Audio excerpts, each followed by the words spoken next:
Hi there, Sanmonani Molweni. Welcome to Fix Channel. If you're here, please subscribe before the end of the video. If returning, thank you for love and support. I appreciate you. Uthando Nes'thembu. Ngizosenze review ya season 6 because ezinye izinto zingeqile bengine-flu, so ngilobo ngibuyele emuva. So kunesenzo senziwe umamkhulu sithole ku season 6 ukuthi unikeze uSneh indlu, okuyinto enkulu kakhulu yenziwa uStepmother. Kodwa-ke khona enye indaba esifanele sidlule kuyo.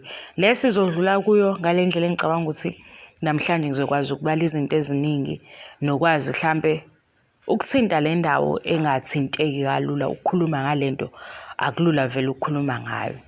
Kube khona usisi owenza ivideo ethi uSneh ungrateful ngoba into eyenziwa umamkhulu angeke yenziwe abanye omama. Kuyiqiniso lokho engisize kuphike futhi siyabonga ngumamkhulu ukuthi inkulu into ayenzile kakhulu. Kodwa ake sibuke indlela uSneh acabanga ngayo. uSneh nje uthe indlu yena uyajabula ukuthi uyalala noma yinini. Kanti thina abanye masicabanga ukuthi ungaphiwa indlu, sicabanga ukuthi indlu fanele uyilungise ngoba phela manje so uhlala khona la nezinto, into enkulu nje ukuba nendawo yokulala. Kunento-ke abantu engibona ukuthi abayi-understand futhi ayikho indlela yokuthi beyi-understand ngoba isimo esifana nokuhlukumezeka uzwa abantu bexoxa. Ukuzwa into ekhulunywa umuntu akufani nokwazi ukuthi omunye umuntu uzizwa kanjani, imizwa yakhe ukuhlukumezeka. Kakhulukazi ukuhlukunyezwa isihlobo umuntu eseduzane. Kunento nje yesterday engiyibonile ey'ndabeni, omunye umntwana uhlukunyezwe ubaba, engicabanga ukuthi ubaba wakhe noma i-stepfather. Umphakathi wakule ndawo wathi kwalo mama ngoba le ndaba uhlalile naye wadileya akaboshwe, beboshwe bobabili ngoba bayazi ukuthi umuntu ohlukumeza ingane eyomfana noma eyontombazane kahle kahle usuke efana nomuntu oyibulalayo leyo ngane ngoba uyayiphazamisa ngendlela noma ngathi siyayichaza engeke izichazeke. One, kuvele kwi-TV show ukuthi lo mntwana wahlukumezeka, ehlukunyezwa isihlobo sikababa Mseleku. Sabona iside lokuthi ubaba Mseleku uyayisola ngalokho, nanokuthi njengobaba akatholanga ngalokho, wathola sekuhamba isikhathi futhi lento iqhubeka yenzeka, yenziwa isihlobo kumntwana ekhaya kubo eMzumbe, endlini enkulu, indlela engenzwa ngayo. So angiboni ukuthi yinto le ezothi yenzeka kube iminyaka ewu-2 mhlampe ethola usizo masiyaphela ekhanda.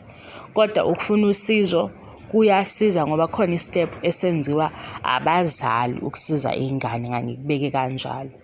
Ekutheni-ke sijaje uSneh njengengane engahloniphi nengezwa, angikuvumi ngoba vele isikhathi esiningi abantwana noma umuntu oke wahlukumezeka esikhundleni sokuthi anikezwe i-support yithi nabantu abasondele, bayamhlehlisa, bebe nokumjaja, bebe nezinto abayikhulumayo ezehlebeke, omunye ekhulumeke kabi.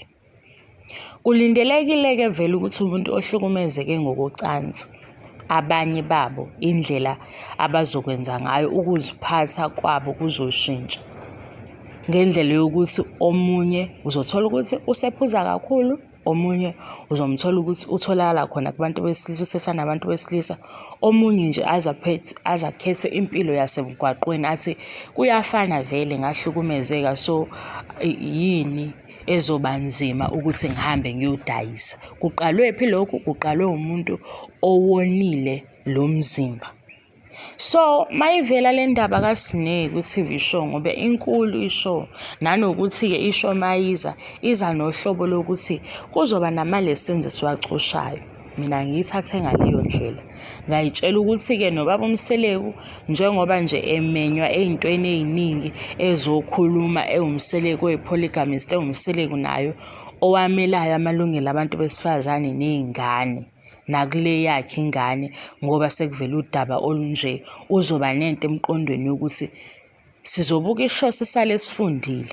Asazanga noma umbophile lo muntu noma akambophanga, asazi noma uyaphila noma akasaphili. Kodwa engikukhumbulayo ukuthi uSneh uthe ngisho esehlala nalo mfana behlala naye, lo oyisihlobo sabo befika enze sengathi unyumseleku kuyena, amlanda ambuyise ekhaya, kanti umlandela ukuthi uzoqhubeka futhi agange ngaye. Angiyiboni lento isuka kalula eyedwa ngoba ngiyezwa abanye bathi akasukume phela naye ayithathe. Kanjani? Ingane ehlukunyezwe incane ubona ukuthi kuma-stages okukhula komntwana ukhule kanjani, umqondo wakhe uphazamiseke ngaluphi uhlobo, ngoba phela siyazi bomama nje omunye mayekhulelwa okokuqala baze bathenge lama-magazine afundisayo ukuthi umntwana ukhula kwakhe uhamba kulesi stage sokukhula nalesi nalesi. Yena khona lesi esiphazamisekile kweyakhe impilo, saphazanyiswa yisihlobo ngokuhlukumeza umntwana.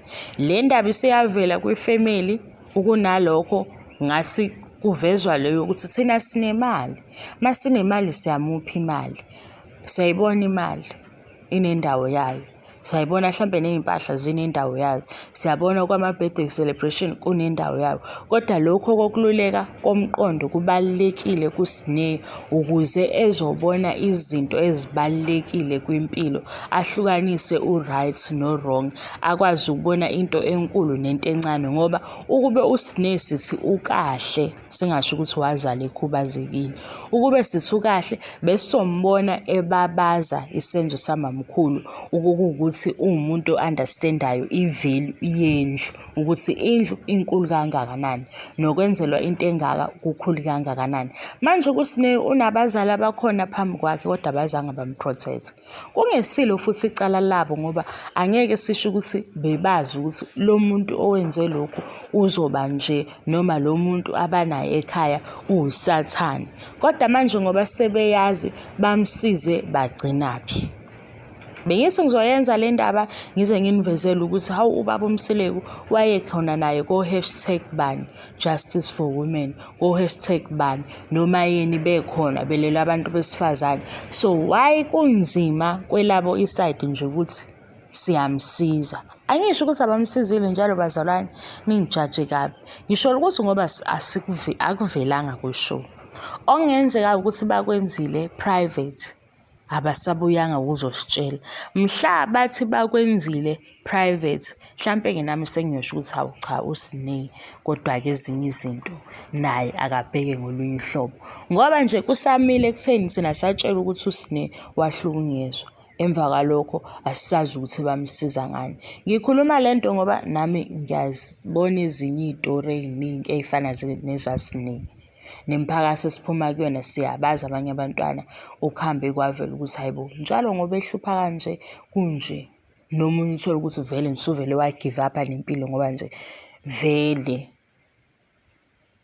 imicabango anayo ngaye ayikho mihle, engazenzanga, ngoba akekho umuntu oyicelayo lento, ayikho futhi umuntu ovuka azi ukuthi kuzoba nje, kuyenzeka-ke kusami-ke ngoba uma umuntu wesifazane kunzima. Yebo. So mina-ke nganqaba ukuthi hayibo mase ifamily sibuya izobabaza ukuthi uSineya ukhulelwe futhi wayengabuyi nokuthi njengamanje uSineya sizama ukumsiza kodwa akafuni. Besho ukuthi siyazama ukumsiza kodwa akafuni, asazi ukuthi senze njani, kodwa South Africa nibonile ukuthi sizamile. Kodwa manje kuvele kuzovela ukuthi nje uSineya ukhulelwe, sekuyabatshaza ukuthi waze waphoqeka umamkhulu kanjani kanjani. uSineya akafani nezinye iy'ngane, nakhona lokho ezengafani nezinye iy'ngane akazenzanga.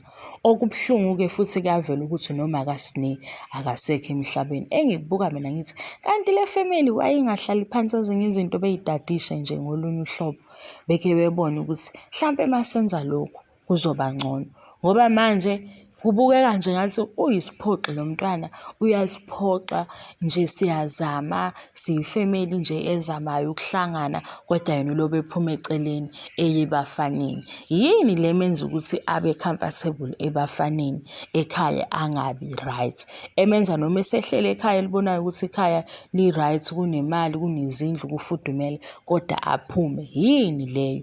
Umsuka-ke loyo, i-roots leyo, impande kufanele kudile nayo ngaphezu kokuthi sizonaka i-pregnancy. Mhlampe uma beqalile-ke baya phansi la okuzoba deep khona, belungise phansi, Mhlampe siyozwa ukuthi uSineyo hhayi impela wenze khona into ayenzayo, khona into azama ukuyifunda, uzama ukushintsha impilo yakhe, nangendlela yokukhuluma usekhuluma kahle.